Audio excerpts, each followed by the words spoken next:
We have been standing by all morning long, watching Truth Social to see if President Trump would respond to the comments from Elon Musk about the president's tax and spending bill. Elon Musk calls it a disgusting abomination. But as of now, President Trump has yet to respond at all. Calls himself a counterpuncher, but remarkably quiet on this. So what's going on here? With us now, CNN chief data analyst Harry Enten. So Elon Musk, in calling this a disgusting abomination, says it will explode the national debt, says it runs counter to all the work he did trying to cut government spending. What's the reality? Please just never call me a disgusting abomination, John, please. Never to your face. Thank you. Behind me is perfectly fine. I mean, look, you know, President Trump wants to send these DOGE cuts to Congress through the rescission process, and that, get this, would only bring down the national debt by about $9 billion. The big, beautiful bill over 10 years, get this, through the roof in terms of the federal deficits and the debt, up $2 trillion.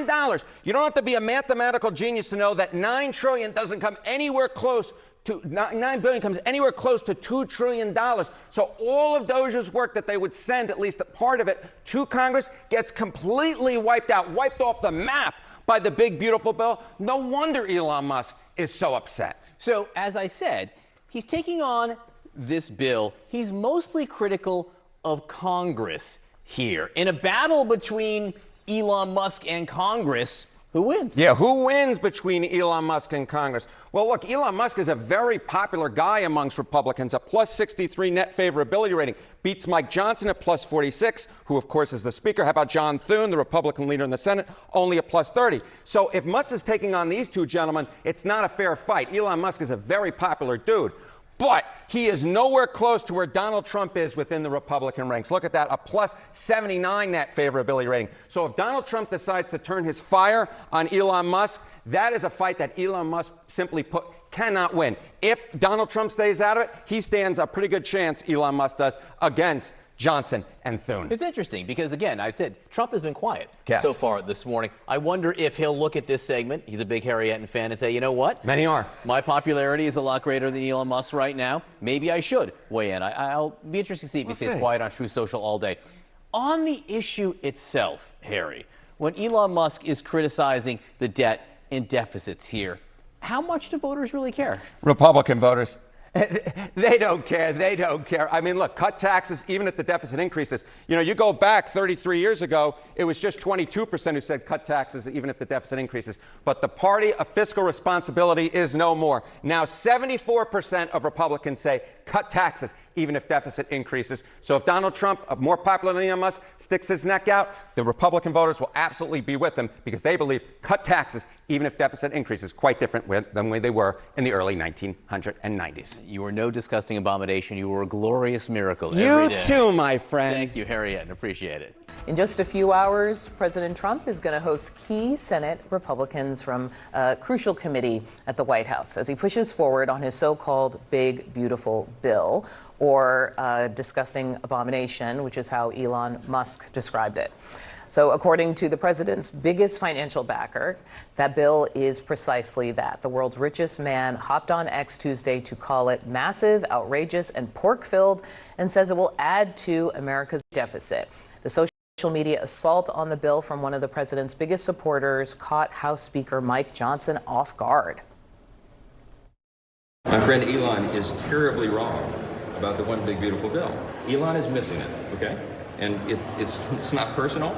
I know that the EV mandate, very important to him, that is going away because the government should not be subsidizing these things. But for him to come out and pan the whole bill is to me just very disappointing, very surprising in light of the conversation I had with him yesterday. While the House Speaker may disagree, several Republican senators who have already voiced concerns over the bill agree with Musk. New spending in this bill actually exceeds all the work he did to try to find savings, so I can understand his disappointment that the new spending actually would exceed all the work they did to find cuts, and I'd be disappointed too. Joining me now in the group chat, Evan McMurray-Santoro, reporter at Notice, Charlie Dent, former Republican congressman from Pennsylvania, and Kristen Soltis Anderson, CNN political commentator and Republican strategist. I feel like I need to start with a little translation from the House Speaker there, because as soon as you hear "my friend," that's kind of the bless your heart of like capital speech. And then the other thing I heard was him mentioning EV credits and sort of seeding the idea that Musk has a vested, you're nodding, has kind of a vested interest in getting this bill a certain way. I don't know who wants to jump in. There's a lot of angles here. Oh, well, the angle is, it's funny that Elon Musk said the bill is filled with pork, but he seems to be most upset about the removal of the green energy tax credits, which many could call pork. And so that obviously would benefit him and his company. So I think that's where a lot of the anger is.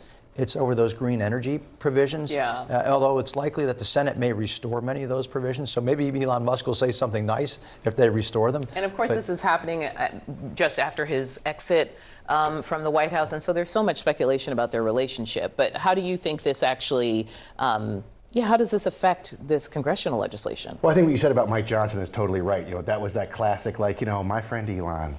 He's just a little mixed up. Yeah. You know, very much a different tone when it comes to Musk. I mean, it wasn't long ago, December of last year, right? Musk came out, said a bill that Mike Johnson liked was a bad idea, that spending bill, and it got squashed immediately. Every Republican jumped on this right away.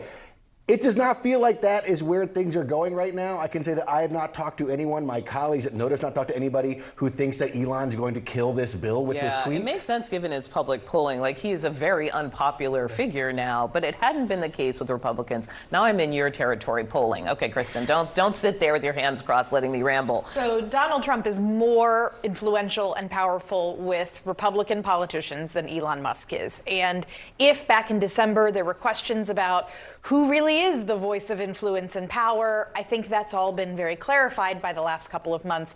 Donald Trump is the one with the influence and power over House Republicans and Senate Republicans. And that is why I agree. I think it's highly likely this bill gets across the finish line. Tweeting is easy, governing is hard. Okay. The other thing is that what Musk is pressing for here is for the bill to cut more in spending. And to the extent that there are clashes going on, not all of them are about increasing cuts. You have some folks like Senator Josh Hawley, who's expressed some concern about cuts to Medicaid, saying we've maybe cut too much. So I think ultimately, for those who are saying, ha ha ha, look, I'm. But does it put wind in the sails for the people who are reluctant? Well, So, I mean, no, hold on one second, sure, because I of course. think we do have a Sure, soundbite here. You remember where some senators are voicing concerns. People, of course, are watching. Lisa Murkowski of Alaska and Susan Collins here. Here's what they've been saying.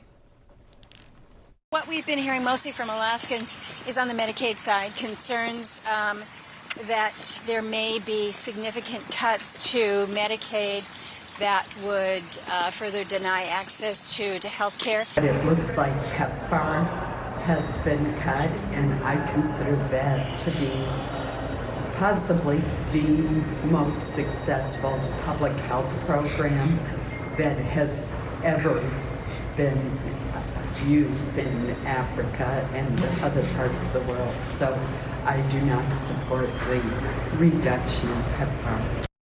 So, to your point, it's not people who want to spend less. It's people who are like, we need to spend specifically on these things I care about. Well, I think if the bill comes down to Lisa Murkowski or Susan Collins, it will look very different than it looks now. That's true. That's not the pathway for this bill that Republicans are sort of going through here. You know, we have not seen that push in that direction that much. I think that what we're dealing with here is this conversation of how to get these fiscal hawks, right? That's what the conversation was in the House too. So even though the conversation, the pushback from the White House is, oh, Elon only cares about the subsidies, right, and the EV credits, for example. No one said that before when Elon was talking about doing all the things he was doing in the government with his own conflict of interest with his own companies back then, right? They're saying it now because he's saying stuff that they don't like. But this push towards fiscal responsibility, towards a fiscal responsibility, as those people would say it, that pushing against the deficit, that's a very powerful movement. You know, one of the things about this Elon conversation, we have a powerful lobbyist in the Notice newsletter this morning who is saying that, look, Elon and the talk about the deficit, it will not kill this bill, but I won't say that on the record because I don't want to get on the wrong side of these deficit people, right? Yeah, It's still a very, very powerful thing. I don't think it's going to come down to PEPFAR like Susan Collins wants. I think it's going to come down to how much are they going to cut these programs and what is the political risk that they run and how can they balance that? Well, look, I think the Senate at the end of the day is going to do less on cuts, less Medicaid cuts, less cuts to SNAP, less cuts to student loans and other programs and green energy credits, which should please Elon.